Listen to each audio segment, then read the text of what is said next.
Well, when it was announced that Alan Jackson would be representing Nick Reiner as he faced first-degree murder charges for killing his parents, we were stunned. When Alan abruptly stepped down 5 days ago, on arraignment day, we were floored. What in God's name happened? Our guest today, Alan Jackson, on the 1-year anniversary episode of Hot Mics with Billy Bush. Thanks for that. Presented by our friends at LAGOLF. Hot Mics with Billy Bush. Great title. You know it.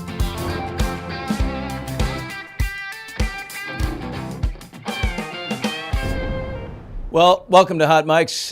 Thank you for joining us on TuneIn and YouTube. And for the first time, we decided to do a simulcast, or was it a trimulcast, on Facebook. It is our 1-year anniversary. And in the words of one of my favorite musicians, Bob Weir, one of the Grateful Dead, who passed away Saturday, surrounded by family at 78 years old from lung complications, what a long, strange trip it has been. Just 1 year. So much. Oh, there's a good picture of me and Bob Weir back in the day. That was my early days of Access Hollywood. I had to convince Access Hollywood to cover the Grateful Dead. It was interesting. Or The Dead, the new band. We will reflect on the best, most exciting year of my professional life later on, but we got business at hand with our guest, one of the top criminal defense attorneys in America, Alan Jackson. He is here. Hello, sir. Thank you. Good to see you. You smell great. You always do. Well, you know what? I try. When I know I'm going to see you, I give it the little extra zhuzh. It's gypsy water, body lotion. I know it is. They should be paying you heavily for that. They should. They should. I think I put a wing on somebody's house with this stuff. Yeah. Well, boy, you've been through a lot. It's been a busy week. Busy week. Yeah. Is it always this busy and hectic in your? You know, it's. I would love to say this comes in fits and starts, but it's been pretty consistent through the last year or so. Yeah, and we're busy. We're busy. I'm lucky. Knock on wood. Is 25 the busiest year before? Has there been a year that's been more chaotic than this? You've represented all kinds of people. I mean, look, if I go back to starting in 2022 when I first met this young lady named Karen Reed, my career and my life and my schedule and the rest of the team's schedule has been like shot out of a cannon. So it hasn't slowed down. The last couple of years have been pretty chaotic, but it's good. Look, if you're in the business that I'm in, that's what you want. I want to be in the courtroom. I want to be fighting. I want to do the job that I was trained to do. So yeah, it's good. And what people don't know about you, and we'll get into some of that. Just about your background. I mean, you literally come from nothing. Pretty much. Nothing. Pretty much, yeah. Yeah. I was raised by a single mom in Texas and grew up very modestly, much more modestly than people think. And ultimately, at 17, I joined the military, went to the Air Force for 4 years because I couldn't afford to go to college. So the military, God bless them, helped pay for college and ended up matriculating through the University of Texas after I got out of the service. And then came out to California and went to Pepperdine. And the only thing I wanted to do from the moment I walked into a mock courtroom at Pepperdine on the campus, I knew I wanted to be in the trial courtroom. I did not want to be a transactional lawyer. I didn't want to do civil work if I could help it, because I know that civil lawyers, as difficult as that job is, they don't go to trial quite as much as criminal lawyers. And so I wanted to be in the trial courtroom as much as possible. So I gravitated toward the DA's office, and that was my training ground. That's where I learned to cut my teeth in a courtroom. Any TV shows or anything like Matlock or anything that inspired you when you were a young kid? I want to be that guy. Honestly, literally all of them. Like all of the TV shows, in an amalgamation of them, I watched. I watched with great interest because you can learn an enormous amount of technique and skill in the confines of a courtroom, the theater of a courtroom. So I've watched everything from Law and Order episodes to old Perry Mason episodes to Matlock episodes to movies. A Few Good Men is a big one, which has gotten some notoriety obviously of late. I think that's one of the best courtroom dramas directed by Rob Reiner. Rob Reiner. Yeah. What's interesting is there are people putting pen to paper now because of your work. TV shows are being written and procedurals and a movie and mostly on Karen. Right. Right. One of them's out with an actress I haven't heard of, but then there's more to come. You mean you're talking about the Lifetime show? Yeah. The Lifetime movie? There was a Lifetime That movie. is the actress, Katie Cassidy. Yeah. Fantastic job. She did a great job. I saw the film over the weekend. She did a terrific job. She is David Cassidy's daughter. Oh, that's You do right. know. Okay, yeah. Partridge Family. Right. Yeah. Do It was you recommend uncanny how the set designers, the production coordination of that film, the direction of that film, it was uncanny how they captured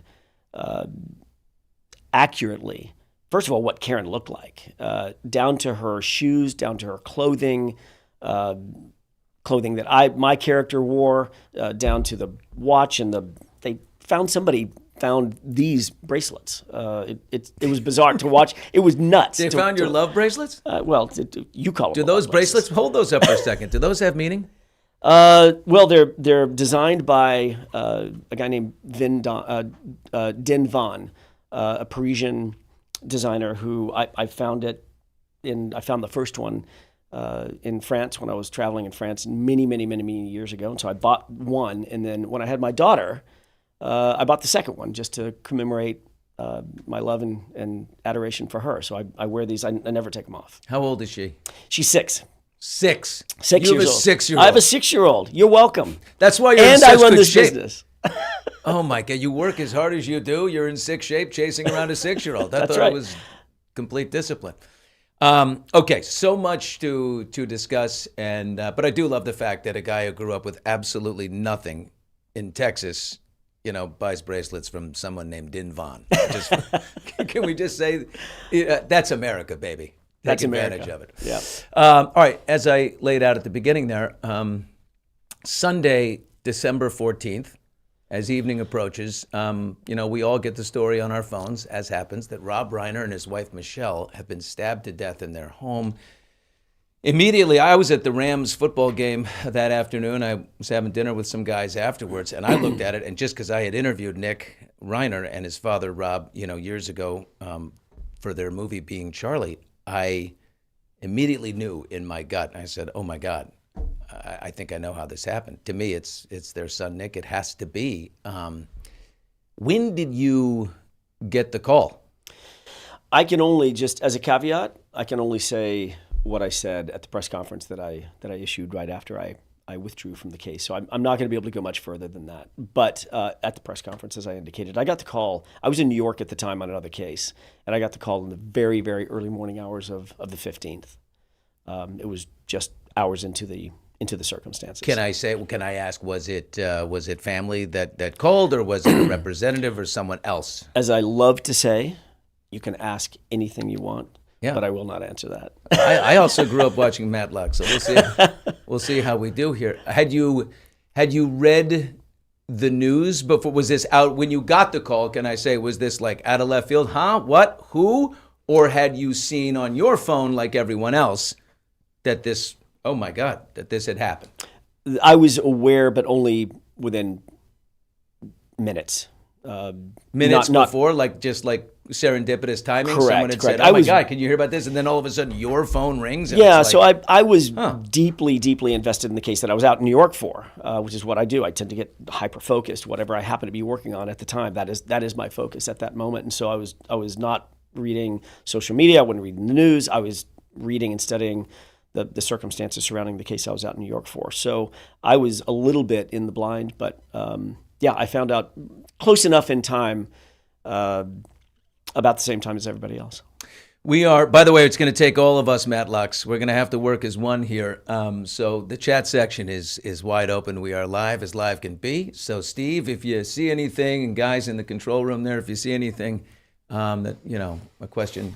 Yeah, we're on it. We'll and certainly, there's a lot of people in for sure. So there's a lot of people. People love in. Alan Jackson. Yeah, I say welcome. Thank you for to all of our loyal audience who has been with us for the whole year, and to all of my former television colleagues who are watching now because of our guest. But anyway, so you get this call.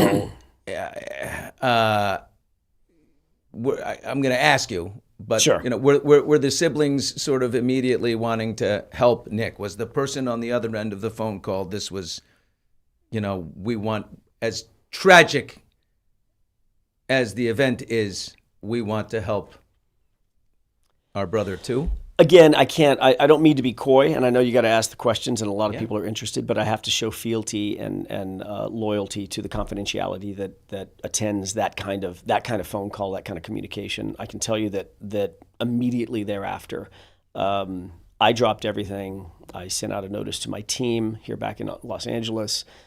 You accepted the job right away. That we know you accepted the job. I got on a flight nearly immediately. I had to go to court before I could get on a flight, and I changed my flights and immediately flew back to Los Angeles that same day, unexpectedly. And then from that point forward, for the next about 3 weeks, it was all this case all the time. The entire team dropped everything to make sure that we were showing as much or giving as much of our energy to Nick as we possibly could. So let me ask you, in a situation like that, what are the priorities here? Like what you're in New York, you're on a case, you're working. This comes in, it's like, let me wrap what I'm doing here. Not that case in New York is any less important to you. It's not any less important. But you know that this is something that's we're gonna have to get some legs underneath. I'm gonna have to go back and touch in with people. What's the list? For you when you're accepting a client and you're prioritizing where that person goes, are you looking for because you've represented some people who are not overly sympathetic, you've represented some unlikable people, you don't seem to shy away from that. What is it that, what boxes need to be checked in what order? Well, every case is different, obviously. Every case is wildly different. There's no two cases that sort of feed the same formula. There is no formula, but there are some hurdles. There's some landmarks, if you will, when you start defending a case. I could be brought on just before trial. I could be brought on when the case is nearly about to settle. I could be brought on at any point during the life or the arc of the case. So different priorities for each one of those circumstances. Sometimes you're brought on a case and it's complete and utter triage mode. That was this case, obviously. Drop everything, get back here, and start putting together as much as we can to envelop the client in the protections of the Constitution. That is what I have fealty to. So I couldn't care less. By the way, you mentioned, well, there's certain people that are not as popular that you've represented.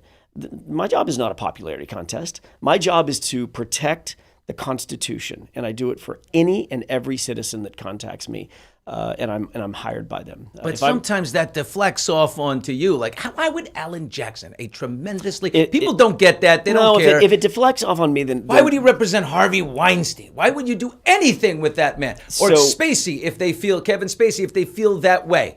Every single person, every citizen in this country is entitled, before they are committed, right? Before they are committed to a prison cell, before they're committed to a conviction, before they're committed to a trial, every single citizen has the exact same series of constitutional rights, and they are embedded in the fabric of our society. It doesn't matter who you are. It doesn't matter what you're accused of. The government has to get it right every single time, right? They don't have to just get it right. They have to get it perfect every single time. So I don't discriminate between client to client who did what or to whom, when, and where. That is not for me to judge. My judgment and my loyalty and my fealty, my focus, hyper focus, is on making sure that the government gets it right. At some point, Billy, there's a point at which the government intends in a criminal case, most criminal cases, if it includes a prison sentence, they intend to take the most valuable thing you have as a human being away from you. That is your liberty. You're sitting at that desk. Yep. You're sitting behind that microphone because you chose to, right? You drove here this morning because you chose to. Now, switch that. You no longer get to choose what you wear in the morning. You're given a set of clothes by the government. You don't get to choose what time you wake up or go to bed or what you do for a living. You're in a cell. You're at the mercy of the government. They've taken away your liberty and your right to live a free life, right? That comes with consequences, meaning it comes with consequences for the government. Before they can take those rights away, you damn well better get it right. You better cross every T, you better dot every I, you better make no mistakes, you better not cut any corners. And that's where I step in.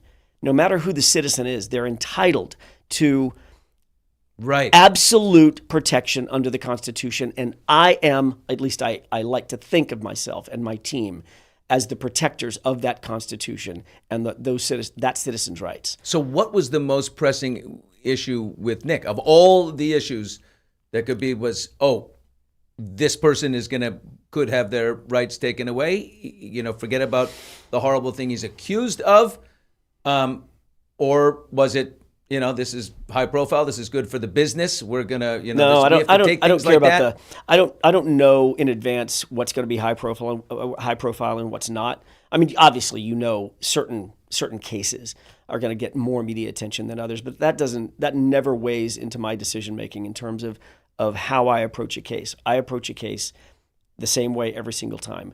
Protect the client's interests. Protect against any potential government overreach. If the government gets it right, if they do everything exactly right, if the detectives get it exactly right, the prosecution gets it exactly right, the judge gets it exactly right, then good. That means the system's working.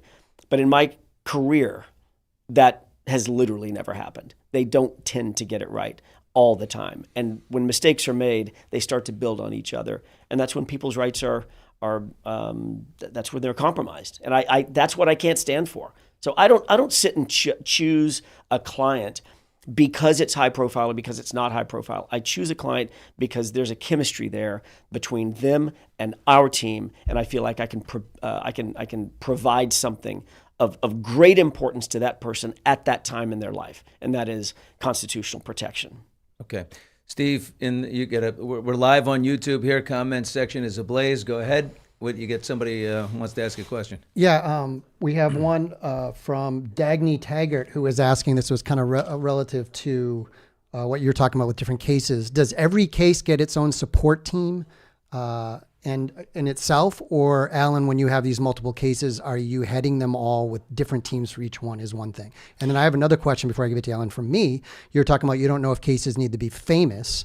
When you started with Karen Reed, was there any idea where Karen Reed would end up when you started it? Was this something that was going to kind of explode? So good questions, both of them. To answer the first question first, it completely depends, right? It depends on what our staffing is. It depends on how big the issues are that we're dealing with at the firm, as to how many folks we staff on a particular case. I'm lucky. Again, I'm very fortunate. I've got some of the best lawyers in the country working for us. And so I can pick and choose, and I have to pick and choose. Sort of as the field general, I have to make decisions about this situation has to be dealt with in this silo. I have 2 or 3 lawyers that are really expert at that particular thing. May it be a motion writing, discovery issues, forensic evidence, things of that nature, and we'll decide amongst ourselves how we're going to staff up the case. And Better Call Saul fans would know that, HHM can always call Davis and Maine and, hey, we need a little help in this particular area. Exactly. You can call in some subcontractors. Yeah. And if we need to, we do. And a lot of that is that propels the next conversation on who we need in terms of experts to come in either from a particular field, medical experts, forensic experts, computer experts, whomever. So that the staffing all depends on how the case starts to unfold in front of us and what our strategy is moving forward and how we want to defend the case. In terms of publicity, to run Steve's second question, no. When I went to in September of 2022, I knew that there was some local media that had interest around Karen's case. The first time I went to court, they didn't know me, I didn't know them. The media, there were probably, I want to say 3 or 4 or 5 cameras. Yeah, you actually run the risk of being a carpetbagger, right? They're bringing in the LA guy. Oh, for sure. And Boston, is wicked local there. Who's this guy over there, Mr. Wicked, Slick, and wicked his nice local. suits over there looking, fit and all that. There you go. And you come in. So I had no idea that it was going to catch fire the way that it did. There was, as you know, there was a local... there was local interest in Karen's case, and there was a young man who we owe an incredible debt of gratitude to. Aidan Kearney. Turtle Boy. Turtle Boy. And he took the mantle of this situation, of this case on, and began the process of making sure that he was reporting on it every single day. He was getting the word out there. That started to catch fire. And then one thing led to another, and it sort of self-generated and began to explode. And the next time I went out to court, there was, instead of 5 cameras, there were 25 cameras. And the next time I went to court, there were 50 cameras. And then the 100 people turned into 1,000, turned into 5,000. It became a traveling destination. It was I talked amazing. to people who came from Ireland. Oh yeah. No, who were out there in lawn chairs and pink T-shirts. Yep, and same thing. We had folks that would when we would drive up at the very end of the case, by the time it had gotten to its zenith, its highest point, truly there were people who would shout at us words of support from Australia, from China, from Ireland, from all over the world that came to the location to catch a glimpse of Karen Reed and her team. What a scene. I've got so many more questions on that front and where that's actually going, but I want to let's go back to the courthouse. The arraignment was last Wednesday for Nick Reiner. I was floored. I was stunned when all of a sudden you're on the courthouse steps and you are backing away from the case. So let's play the tape of Alan outside the courthouse here. We've investigated this matter top to bottom, back to front.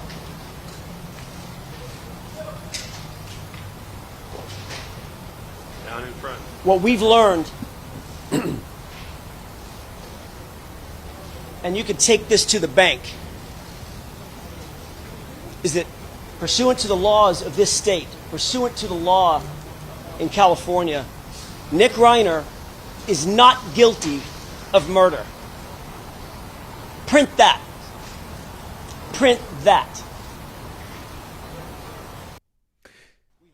For a guy backing away from a case, you're doing a nice thing for the public defender who's coming in, because you're a very well-known and very well-researched and intelligent criminal defense attorney who just, set the tone. You gave an endorsement and a resignation at the same time.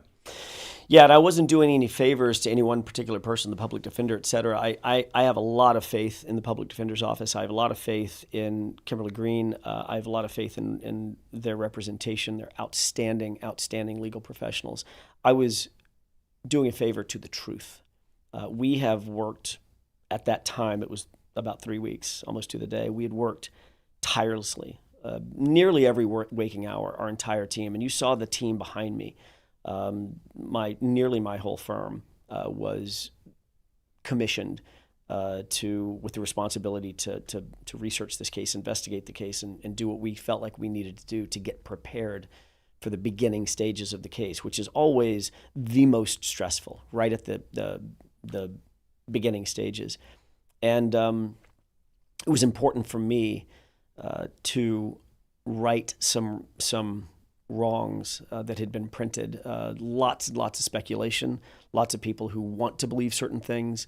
And so with that statement, that's as far as I'm going to go. I believe in it. I believe exactly what I said. What I said is the truth. Under the laws of the state of California, he's not guilty.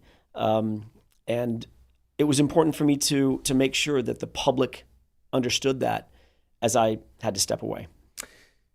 So the big question everybody's wanting to know the answer to is, why did you step away? That's a confidential communication between a lot of folks that I'm not willing to disclose. But you just used the verb commissioned.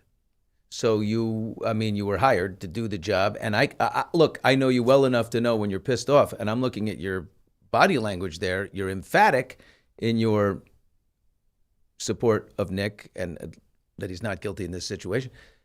But I also see that you're not happy. So what? Well, it was something happened. Obviously, with the retainer. And I said, something. Well, no. Is it a money thing? You can't say that. You can't say that, Billy. You can't say that something happened with the retainer, because I've never said that. So I don't want you to put that. No? I mean, not like with me being the actual retainer number, but the retention of you. Right. So obviously something happened with my ability and my team's ability to continue the representation. But I don't want you, your audience, anybody else to start speculating as to what that might be. I have not said a That's what word people about do. it. They speculate. That's all. Yeah, that's what they do. That's what they, and they, The that's Greek chorus fine. is ablaze. Yeah, I get it, but at the same by the same token, I'm saying that it does not matter at this point. I said what I said at the press conference because it's true, and I believe it in my heart. And I also said that my team and I remain and will remain completely committed to the best interests of Nick Reiner, and that's also true, and that's not going to change. But I'm not going to get into the specifics of why it was necessary for me to withdraw. Is there any chance that you could rejoin the case, or is the ship 100% sailed? The withdrawal is in the books. The court has relieved me of his counsel, and that's where it stands moving forward. Okay. Did you meet with Nick? What is have you been able to? Can you describe what is he like? What is his psychological, emotional state? Is he conversant? Is he?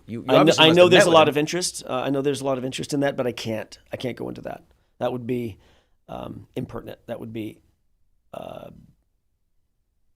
no. I can't go into that. In a period of 3 weeks, taking on a case like this, all of a sudden. What kind of work goes into something like that? What's the first thing that you do? In any case, I'm not going to relate this specifically to right, just in general, like something my like it. representation of Nick. Yeah, but in any case, the first thing you need to do is try to communicate with the district attorney's office and get as much information as you can from them. They always end up with the information. And the district first. attorney in this case is Nathan Hochman, who, right? Yes. He's the DA. He's not the deputy DA that's handling the case. So he's the DA, but he's the ultimate voice on the other side, Correct. right? He said, Correct. I'm very confident that there will be a full, conviction, and this guy will be found guilty. We know where he stands. He but of is course, welcome to his confidence. he defeated George Gascon. His predecessor was known as soft on crime. Right. So he kind of ran on I'll be the opposite of George. Right. So he's going to be, which is, for you, it's going to be like, okay, he's got to prove himself on every front, but he's a serious guy. We have respect for Nathan. Sure. But he's sort of laid out that he is confident there will be a full conviction. So Kimberly Green is the public defender who's Right. now running the case. Right. But either if it's you or her, you're still up against the DA who wants a conviction. So I would presume, ethically, that every DA who brings a case wants a conviction. They better. Right. They better think that they have the evidence to prove beyond a reasonable doubt to 12 independent thinkers that so-and-so is guilty of such and such. They better. Otherwise, it's unethical. It's an unethical prosecution from the beginning. So he and Nathan and his deputies can believe what they want. I don't fault them for that. I believe that at the end of the day, that's why we have trials.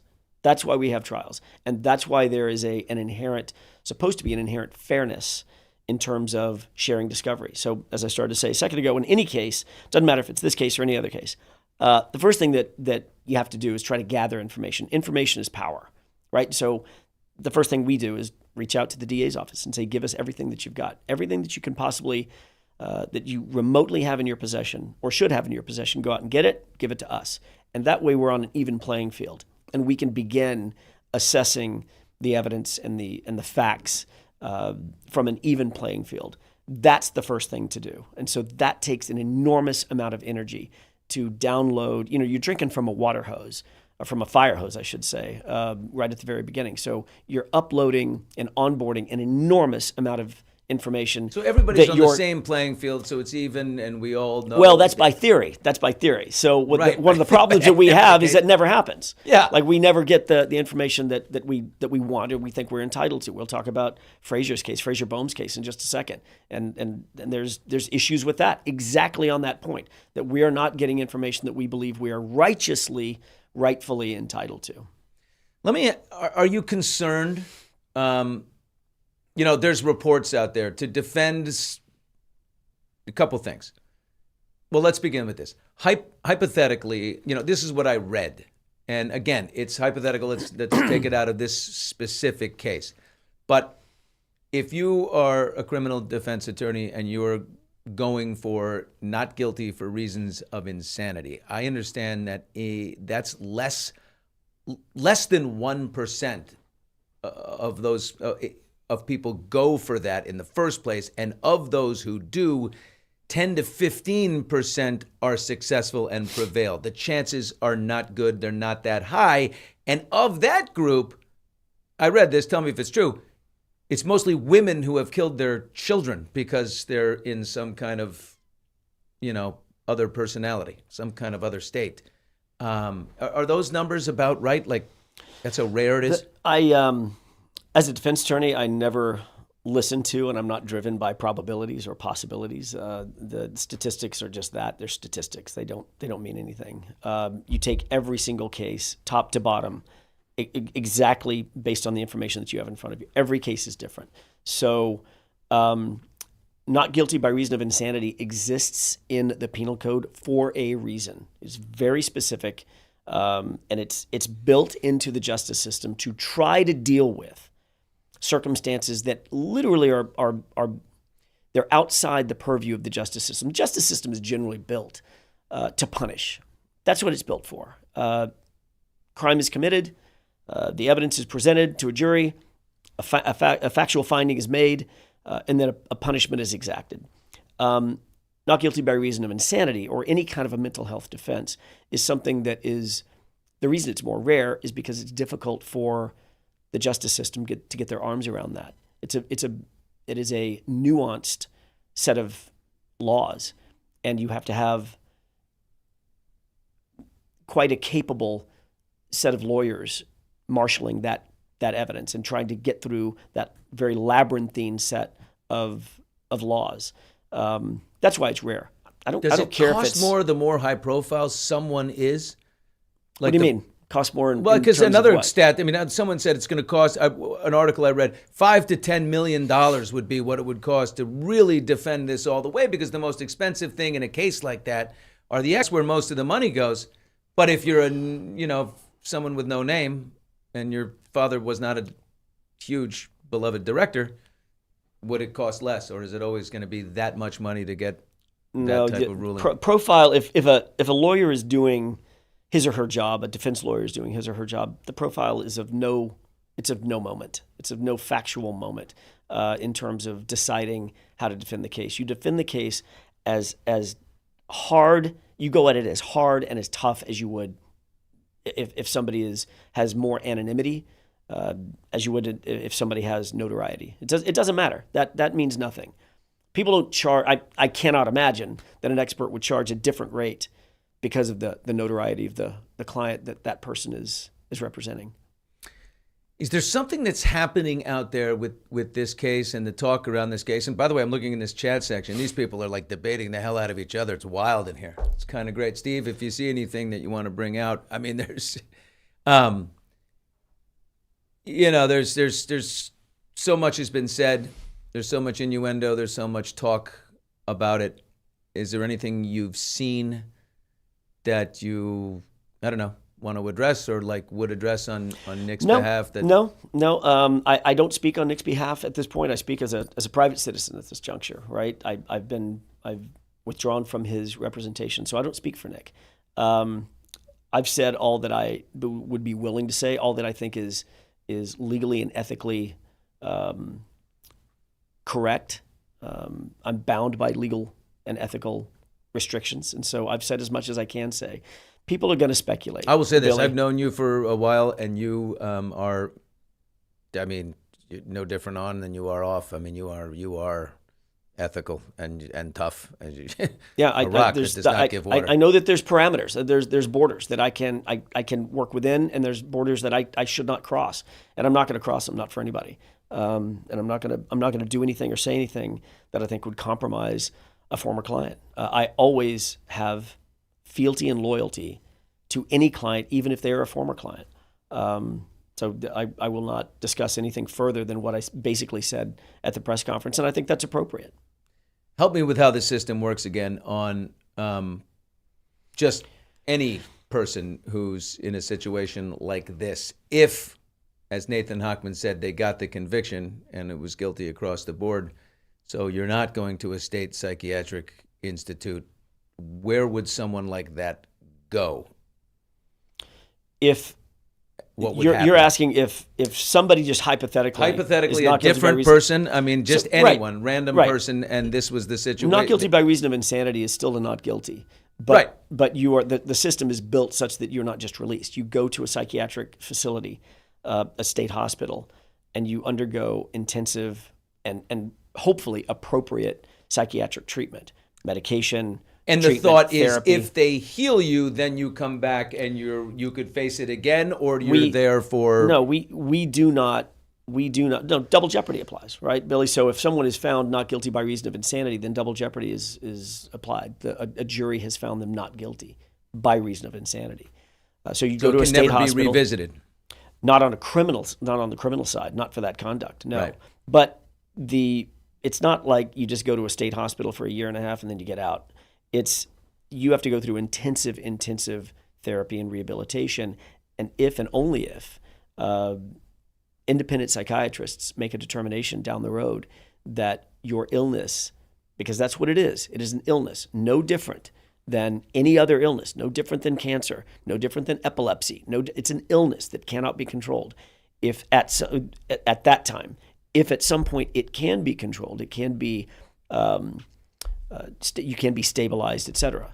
And only after independent psychiatrists make that determination, and then the DA's office weighs in, the defense weighs in, and a judge weighs in. At that point, then there is a possibility of stepping down from the state hospital, and then you go to a different facility or set of facilities called CONREP, and then you go through intensive therapy and continue your psychiatric treatment there. And only after that, if you're deemed legally sane, would there be a motion for release. But that could, sometimes it never happens. So if there's sometimes it takes decades. But if there's conviction, and, as Nathan Hochman said, he feels confident that would be, what would then happen to a person like that? They would go right to level 4 maximum security, like the worst of the worst, the stuff we see. If someone's convicted, on Mayor of Kingstown? Yeah, someone's convicted. Someone's convicted. Period. Full stop. It's no different than anybody else. You just go to a prison facility, and you live out the rest of your natural born life. If it's life without parole, you live out the rest of your natural life in a prison cell until you die. Wow.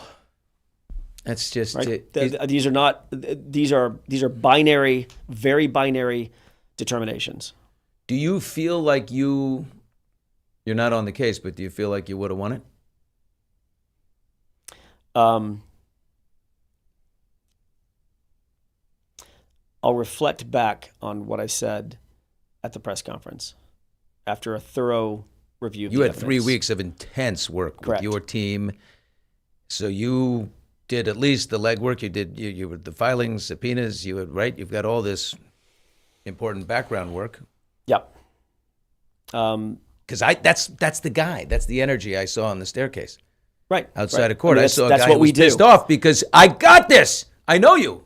Right. I can feel like that. I got this. Right. I'll just reflect back to my statements and the attitude that you saw. Every one of my team members, our shoulders were back, our chins were up.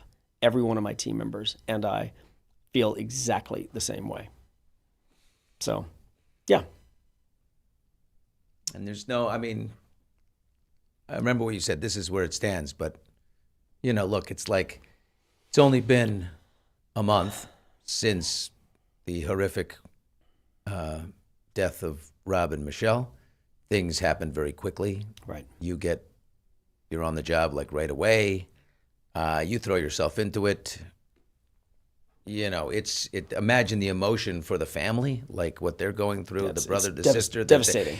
They don't know, they've lost their parents, yet they love their brother. They don't know that's chaotic. I can't imagine that it's settled down. It's only been a month, and it was just so deeply emotional and scarring.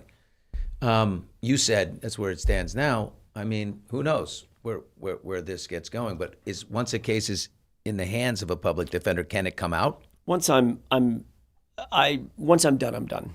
I've withdrawn. That's all I can say. I've withdrawn. Okay.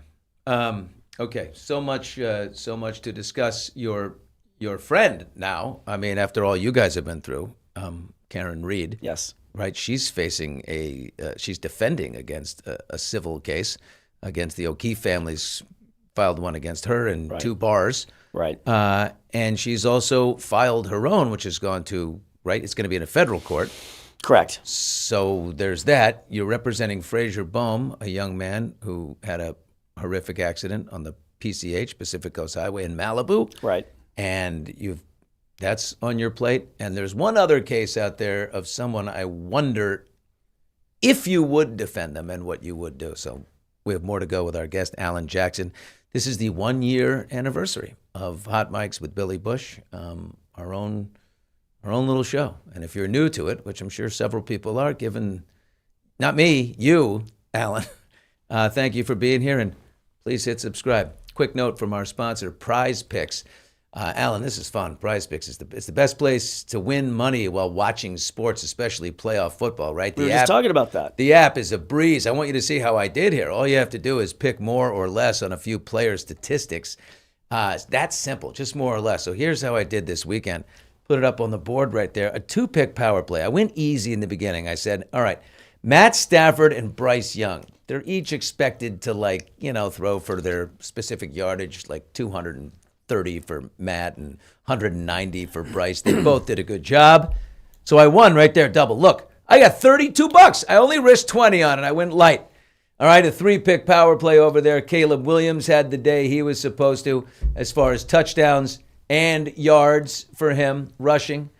And then Jordan Love hit his statistics, which I think were a little bit lower than Caleb's. So that's a 3-pick power play right there. Nice and easy.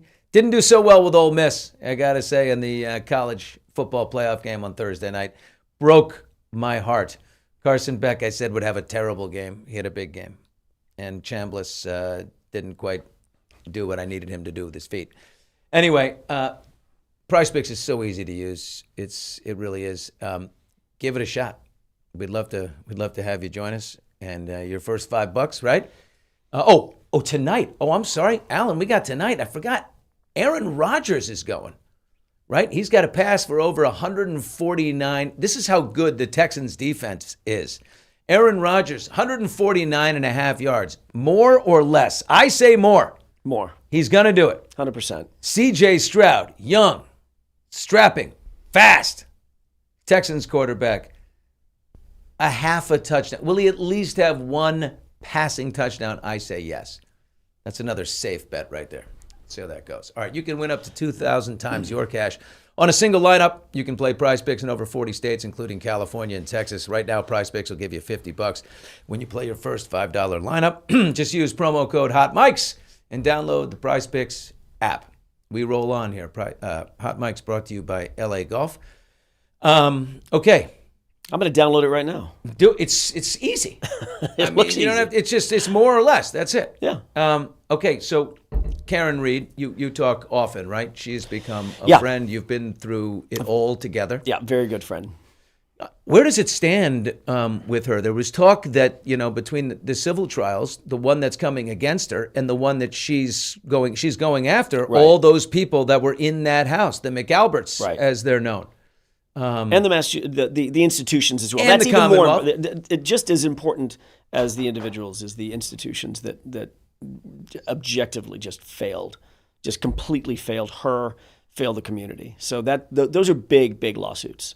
But there was talk about combining them because it all deals with the same people and the same material. Right. But now one is going to federal court. So there's procedural issues that lent themselves to removing some of the defendants up to federal court, but it's not going to change the contours of the allegations and the contours of the case ultimately. So can they combine resources here and make it just one thing? We want to know. No, when you got the fans, by the way, I'm just going to say, we the fans just want to know who did it. It's not her. That's already been ruled. Who did it?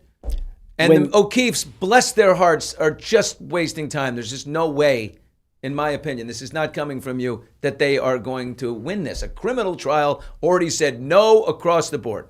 So the procedural niceties of federal court versus state court in Massachusetts, it is such that there's a barrier between them. You can't just combine the two cases because there's different sovereigns. It's literally a different court system.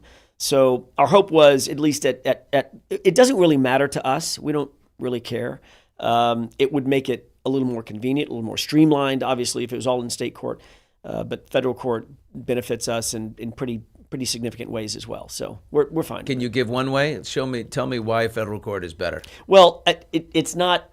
I don't want to go into the specific details of strategy, but there are federal court rules that benefit us in certain things that we intend to do and propound in terms of our case, discovery issues, as well as evidentiary issues. And you haven't had the greatest of experiences with the local system and the state system. Let's just say on its face.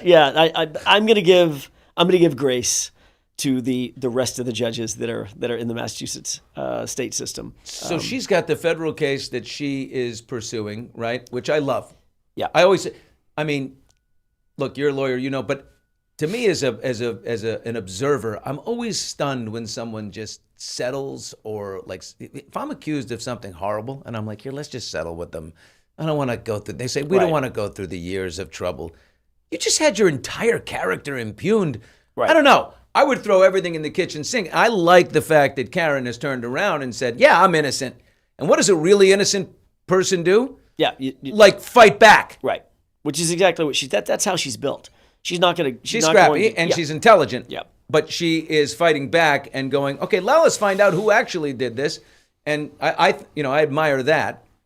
And show the warts and blemishes from inside the Massachusetts State Police. Show the warts and blemishes inside the system. That's a inside big the Canton Police. undertaking. That's a big admission. If the Commonwealth of Massachusetts, says how wrong. many officers have been either disciplined from Massachusetts State Police, right? The untouchable. The Massachusetts State Police, oh my God, they're untouchable. They've been around forever. They're storied. It's a storied agency or department. I don't know if I could tick off on, I couldn't tick off on one hand because it's more than 5. There have been a ton of officers who have either been disciplined, demoted, stripped of their position, or just out and out fired in the case of Michael Proctor. So yeah, it is a big undertaking, but they can't get out of their own way. We have exposed such a core level of corruption within the Massachusetts State Police, a cancer within the Massachusetts State Police, as has been alleged in the lawsuit, that they're not going to fare well. They're not going to fare well at all. I have spoken to Karen only briefly. I don't know her like you know her. But she spent 3.5 years of her life doing this, and now it's going to be more. She's got a civil trial again against her, and the federal that she's, playing offense. Psyche-wise, she's in the prime of her life, right? She was in a relationship. There's the sweet things in life ahead, but this is going to become, in the end, what, like 6-7 years? This is her life defined. Can she handle, how does she take care of herself? Is she in a good headspace to deal with all this? Can she handle it? Absolutely. Yeah, like you said, Billy, at some point there comes a time when you say, okay, I'm not going to be the victim anymore. I'm not going to be the target anymore. I'm going to go out and start throwing my own haymakers. And that's what she's doing. She's in that mindset. If everybody went away, I don't know that would make her happy. She is a fighter. She wants resolution, and she has a right to it. She has a right to it. What the Massachusetts State Police did, this investigation that was so broken from the very beginning, that led, in no small part, it led to her having to go through these last 3.5 years that you just mentioned of being targeted and feeling like she was on the back of her heels. She's entitled, and good for her, wanting to fight back and establish what the true facts are. And those true facts are going to be pretty ugly. They've already been pretty ugly. I mean, Jesus, you watch the trial. You and she are going to do maybe a project together, right? We are. That is in the works. Can she do that while this case is going Sure. on, or just talk about other things, or she can talk some things about this because? No, she can talk about certain things about this. There are certain things that we would probably hold back on a podcast if we were. She's lucky that her partner doing this will be you. And also her lawyer says, don't do that, don't do this. It's like you're like the ultimate executive producer. We've got a built-in safety net, yeah. But we think that this is an opportunity for, in a very, very unique way, for Karen to talk about the justice system writ large. Like, what does that consist of? She has been the target. I have been the challenger. We have built a teamwork and a network that really has foundation in discussing other cases, the system at large, the justice system, the court system, DA's offices, investigative agencies, things of that nature. And nearly every day, something comes across our feed, something comes across your feed in social media about some injustice that is alleged to have occurred somewhere in this country. We have myriad look at it right emails. now. Over and Minneapolis over and over. is ablaze in our country. So that would be a topic of discussion that I think Karen and I would offer a very unique perspective on. She's got the unique perspective of having been the person who is falsely accused, having been targeted by a behemoth system with unlimited resources and unyielding motivation to try to subjugate her, to try to attack her. And I've had the unique opportunity of being able to defend that person. So when we sit down together, I think us taking the bigger issues, the justice system in America, and really tackling those and dissecting them and peeling the onion back from both of our perspectives, I think it'll be pretty fascinating.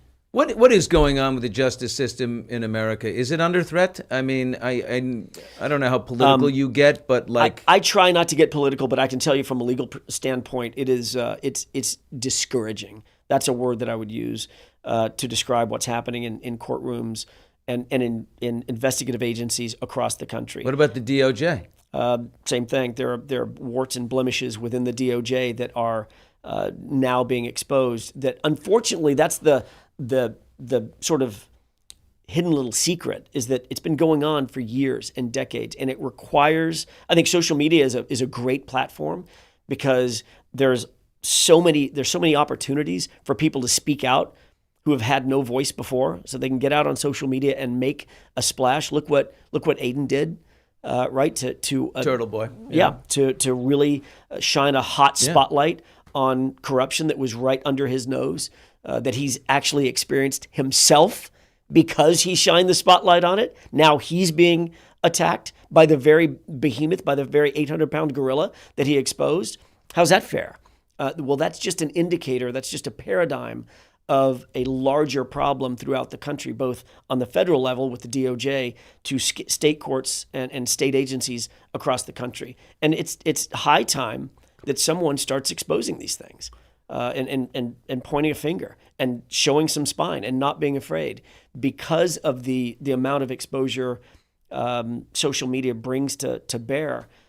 It does provide a little bit of a safety net. So it's discouraging, but it's an exciting time for exposition to expose some of these ills that have badly needed rectifying for many, many years. Hey, Billy and Alan, you brought up you brought up Turtle Boy, and I just wanted to from Ann Dunlap, 1951.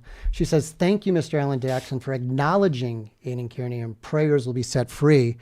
Saying that it was out there that there was some, maybe everyone There's doesn't a lot get of along. turtles. Look at it was saying Alan, maybe everyone look at doesn't all the get turtles along. in the chat section. lot of I'm turtles. turning my laptop I around like it. to Alan. Good. Look at all the turtles. And there should be. But I think they liked hearing you, Alan, that you're reaching out and saying something about Turtle Boy. I think there's a lot out there that maybe parties on both sides aren't getting along, but they like to hear the nice words that you said. Of course. Yeah. Well, where was the first place that Alan Jackson appeared after the trial was over? I think you paid respect and you spent a Saturday night. Yeah. live with him. Sure. Right? That was you could have by gone, design. I could have picked any Howie place I Carr, wanted to. Boston Globe, many other people who were all over this. Me. Yeah. I was asking. You went right to Turtle Boy first. There's a beauty to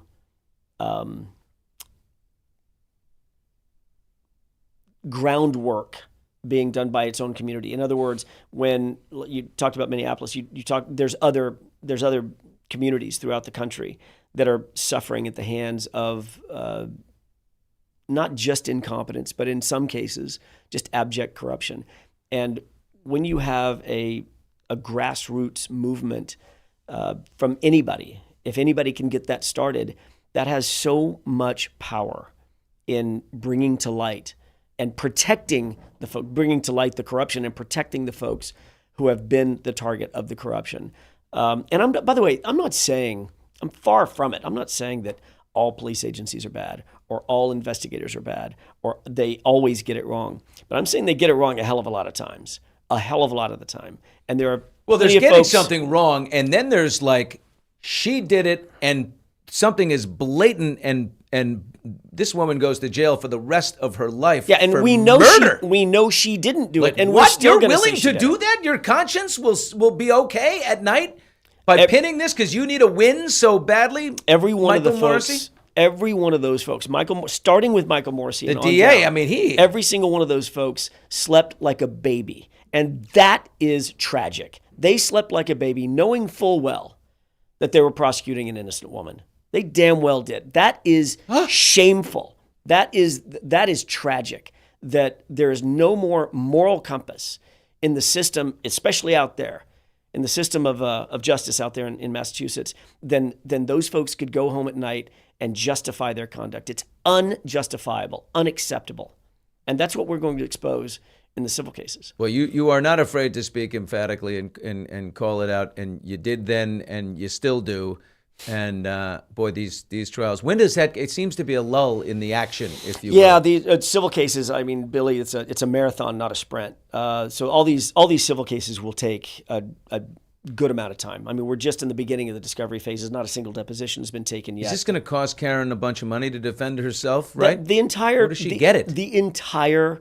Absolutely, it's going to cost her a pretty penny to defend herself. So she has to raise money from people. Correct. There. I've seen speculation out online about that she's got plenty of money and this, that, and the, she's how? No, she doesn't she work. She does not. She does not have the funds and the resources to defend herself against the O'Keefe suit, and she's doing the best she can. She's not going to. Will we see something in this? Will it get moving in the spring? Yes, there will be additional court appearances. As a matter of fact, there will be some movement in the discovery world. Depositions are starting to get scheduled, et cetera. So you'll see some movement, but it goes at a glacial pace. I'll put it that way. Okay. It's not like a criminal case. It is the 1-year anniversary of Hot Mics. Our podcast, our platform. Alan Jackson, criminal defense attorney extraordinaire, our guest today. Couldn't think of anything more appropriate. He has found himself, he's just in pivotal cases, in pivotal moments. It's unbelievable. What's happened to you over the last year is incredible, and us. So here we are together on this day.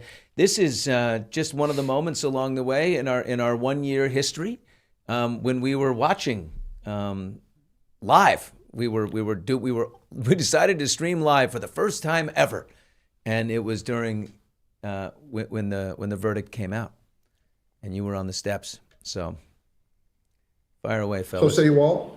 Yes. 003. What say is the defendant at the bar leaving the scene after accident resulting in death? The defendant not guilty or guilty? So say you. No! So say you all. They're not silent outside anymore. Records that you upon your oath say the defendant on 001 is not guilty. Whoa! And 002 is guilty of operating in the influence of liquor. Oh, one for the road. 003 Fine, you got her not for guilty. drinking and driving. Okay. Yeah, and go give one to Brian Albert and Brian Higgins too. Jurors, we Go give thank them you for one. your service. Oh my God. That's one of the best things I've ever seen. Literally, how have you hidden that from me all this time? I have never seen, obviously I couldn't watch it live. I never saw that. That is one of the best reactions I've ever seen. Oh, I mean, I'm a pretty emotive fellow, but Yeah, I that was just like, that was right from the gut. this better be 3 for 3, dude. I mean, this better, Yeah. I mean, Yeah. we all have a. Try standing in the courtroom and not doing that, because that's what I wanted to do. Oh yeah, what were you feel? I mean, Oh, my physiologically, God. you must have been like, Oh my God, a it's rush just, over your it's skin. So it's so draining, right? You're there for, and it's not. Keep in mind, that's the culmination of day after day, hour after hour, minute after minute of hearing nothing. You get nothing. You get nothing. You get nothing. And then remember what happened just before they actually read the verdict. So we get called over. We're waiting in an office complex close by, because Judge Cannoni said she wanted us within 5 minutes of the courthouse. So we stayed. We were situated, and we get a call. There's a verdict, and we're like, okay, saddle the heck up. Yeah. Family show. Saddle them. I probably said something different. I probably said that. So saddle up. Let's go. Tighten your tie. Tighten your belt strap. Let's do this. We get over to the courthouse, and the judge calls us up to sidebar, and we're like, what now? Like, what? Yeah, Literally, God. what now? God have mercy. And she says, I can't quote her because it's a sidebar and it's been impounded, but it's something to the effect of, you're not going to believe this, but there was a verdict announced, and then that verdict was then pulled back by the jurors, which she announced in open court. Yeah. And I got my hand over my face. I'm like, wait, what? Okay, I thought I'd seen it all. I thought I had seen it all, either in my career or in this courthouse. Like, what? You've seen a lot of crazy shit in this courthouse. I had never seen anything like that. So it's been called. What does that mean?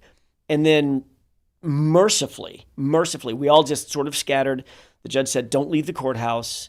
They've been told to go back and continue deliberating. Stay close by. So we all stayed close by, and I think I was walking in a circle like an idiot. Like, I didn't know what to do. I didn't know who to talk to. So I'm just sitting there looking at my shoes, walking in circles.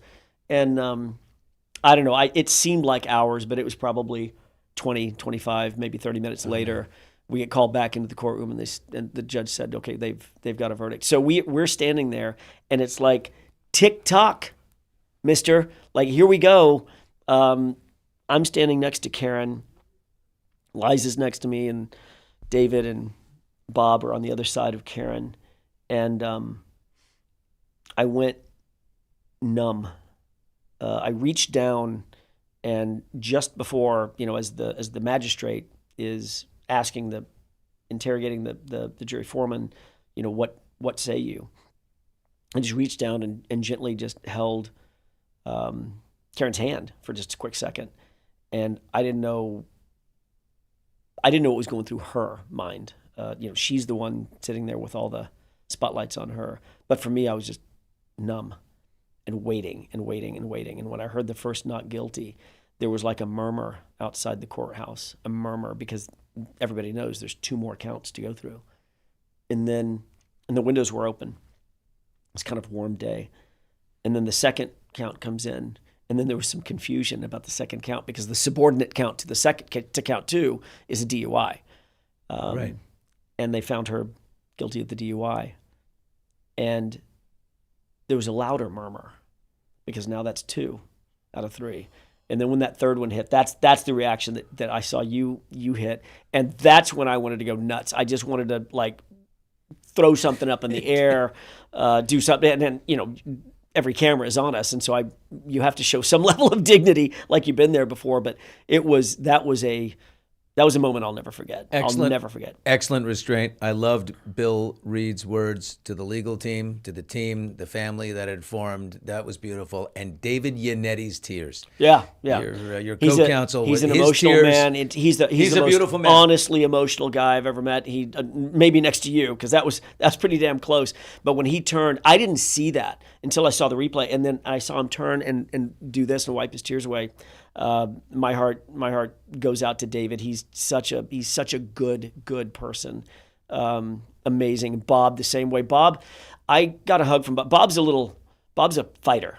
Like literally, like he's a boxer. He's a trained fighter. And he's all muscle. That dude is like, it's Really? like, oh my God. He's like, He's more jacked than you? oh, by a long shot. So I spell your name Jacked Son. E-D is in the middle there. that's good. I like that. like that? So I gave Bob a hug, and I thought he was going to crush the life out of me. He hugged me so hard, and he's built like granite. And all of us were just it was a euphoric state, and we knew we had to keep some level of composure, because in about 30 seconds, we're going to walk outside to a crowd who adores Karen and wants to see her, and they're clamoring to just get a sight of her. And she walked out. When she walked out and she put her hand over her heart, it was the most honest thank you. Yeah. And then she did the I love you sign. It all takes your breath away. It had been so long in coming. Yeah, it was amazing. It was amazing. Just watching it back, it brings back a ton of emotion. Oh, man. Yeah, look at that. Holy mackerel. Just so, there she is in periwinkle blue jacket. Yeah. I love that number. The weirdest thing that's happened in the 1 year, 1 year history of Hot Mics is we have a sidecar to the main show, and that's Morning Mics, Yeah. which is, Steve and I, Monday to Thursday, I just hop on there, and I kind of go through the newspaper with people. So if you've never joined us before, we do it at 7 a.m. Pacific, 10 Eastern. It's just a great way to break down our world each day. The weirdest thing that ever happened was when People's Sexiest Man Alive came out. We all debated who should be in there. So I said, wait, who's the Hot Mics Sexiest Man Alive? Alan, you're not going to believe who won this. I think Oh my God! Stop it. You were Vanity Fair. That's but you were not Hot Mics Sexiest Man Alive. You got big-footed by David Yannetti. Nice. Yes. I love it. I texted Yannetti and it. I said, Yannetti, he's like, I'm sorry, do you have the right person? It's like, tell Mrs. Yannetti that she needs to watch so she can enhance her value.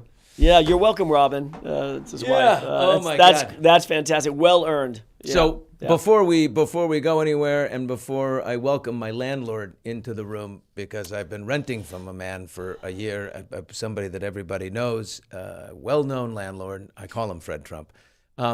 You have another serious case on your hands here, and that is Fraser Bohm, who is a young guy. He's 20. Is it 21 or 22? No. He's like 20. He's 24 now. But 24 now. Yeah, he was 22 at the time. 22 at the time that he was driving on the PCH. He went around that terrible corner that it's Dead Man's Curve, and it's what they call it. But anyway, he hit a car. The car hit the women. He was going fast. There's a debate over to how fast. Where does this stand for him? Where are you in this process? As a matter of fact, I'm going to be in court 2 days from now, Wednesday. We're going through the natural progression of a criminal case, the life of a criminal case, where we're going back and forth about discovery and issues related to discovery. We are trying to get. We're running into some buzzsaws, which is what I was talking to you about. All I ask of the government is just play fair. That's all. Just play fair. You win fair and square, you win fair and square. But just play fair. Don't cut corners, and don't put your thumb on the scale. We've asked for Fraser's phone, his own phone, his phone. They've done a partial download on his phone because we know that there's going to be telltale GPS data and location data, things of that nature on the phone. There's going to be things of note that both sides should want. But the prosecution will not give us the phone to do an extraction, a download. So we've got to go to court, ask the judge to get involved. You confident you'll get the phone? Yeah, you need the phone. Of course I'm going to get the phone. Crucial. It has of all the course I'm going to get the information. phone. Yeah, absolutely I'm going to get the phone. The problem is the prosecution has said, and this is the stuff that drives me nuts, I want the prosecution to, be able to zealously advocate for their client, the people of the state of California, and they can strike hard blows, but you can't strike foul blows. This is a foul blow. They said, okay, we'll give you the phone, but you got to give us his password. Well, the last time I checked, that's a Fifth Amendment privilege against self-incrimination. We don't have to help you prosecute our client. I'm not going to give you his password. No, I have his password, obviously, but I need his phone. If you don't have it, tough. That's the part of being with the government that's the hard part. Yeah, you're not going to tamper with anything either. You're going to lose your license if you do. So there's not going to be any shenanigans, nothing like that. I just want the phone. I want to download. So now we've got to go back to court and fight about that. And that is a fight that I don't think we should have had to have waged.